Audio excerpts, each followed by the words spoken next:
नितिन ने रीशु से कहा, भाई कहीं काली अंदर तो नहीं दब गई। दोनों ने एक दूसरे की तरफ देखा और मिट्टी खोदने लगे। मिट्टी खोदते खोदते उन्हें महसूस हुआ कि गड्ढे के अंदर से कुछ आवाज़ें आ रही हैं। अब तो पक्का हो गया था कि काली अंदर ही दबी हुई है। नमस्कार दोस्तों, आप देख रहे हैं अनु कहानी कथा चैनल। यह कहानी नितिन नाम के लड़के और स्ट्रीट डॉग काली की है। अक्सर बच्चे स्ट्रीट डॉग के नाम रख देते हैं।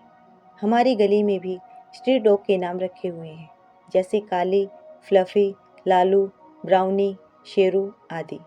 इनमें से काली और फ्लफी कुछ दिनों बाद पिल्लों को जन्म देने वाली थी। गली के सभी बच्चों को एक्साइटमेंट थी कि कुछ दिनों के बाद दोनों के छोटे छोटे और प्यारे प्यारे पिल्ले होंगे और वह उनके साथ खेलेंगे। इसलिए अब बच्चे उनका पहले से ज़्यादा ध्यान रखने लग गए थे।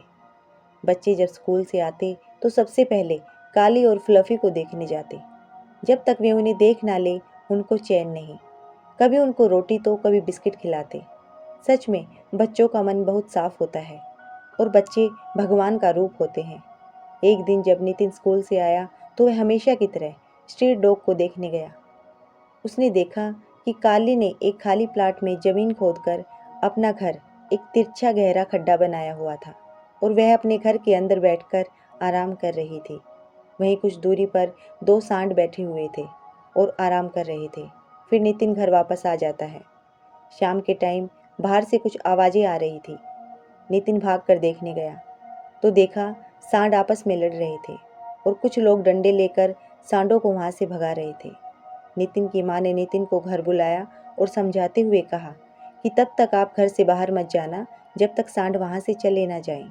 सांड के जाने के बाद नितिन प्लाट में काली को देखने गया। प्लाट में काली नहीं थी और उसका घर भी मिट्टी से भर चुका था।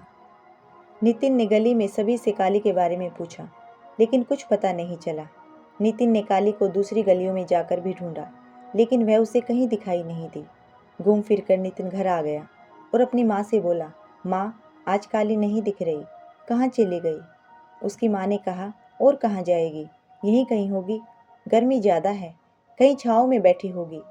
लेकिन अब भी वह काली को लेकर परेशान था कि आखिर काली कहाँ चली गई।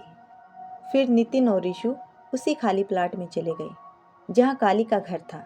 नितिन ने बताया, जब मैं दोपहर को काली को देखने आया था तब काली अपने घर के अंदर बैठी थी और सांड भी पास में बैठे थे।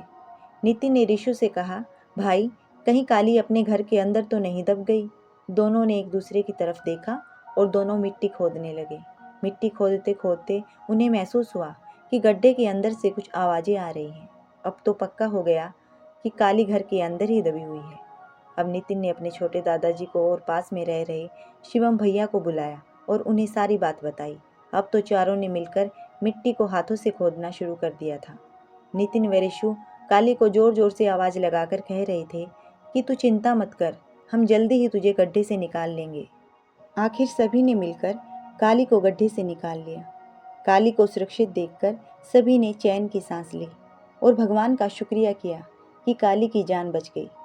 काली भी डरी और सहमी हुई थी। काली टकटकी लगाकर सभी को देख रही थी। ऐसा लग रहा था मानो सभी का शुक्रिया कर रही हो। काली मिट्टी में लथपथ थी।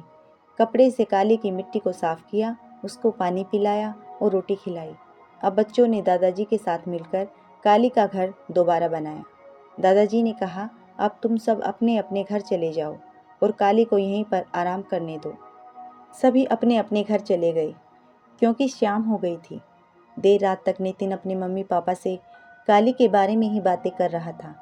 नितिन का जानवरों के प्रति प्यार और सेवा भाव को देखकर उसके माता पिता खुश थे। जब सुबह उठकर बच्चे काली को देखने गए, देखा काली ने 4 पिल्लों को जन्म दिया हुआ था। बच्चे पिल्लों को देखकर बहुत खुश थे। अब तो बच्चे काली के साथ साथ उसके पिल्लों की भी सेवा में जुट गए थे।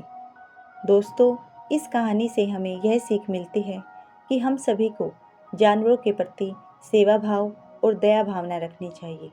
मानवता का यही धर्म है। प्राचीन काल में भी देवी देवता के साथ किसी न किसी पशु पक्षी का संबंध होना पशु संरक्षण का प्रतीक माना जाता है। हमें पालतू पशुओं के साथ लावारिश पशुओं का भी ध्यान रखना चाहिए। यदि आपको यह कहानी अच्छी लगी हो तो वीडियो को लाइक करें, शेयर करें, चैनल को सब्सक्राइब करें। धन्यवाद।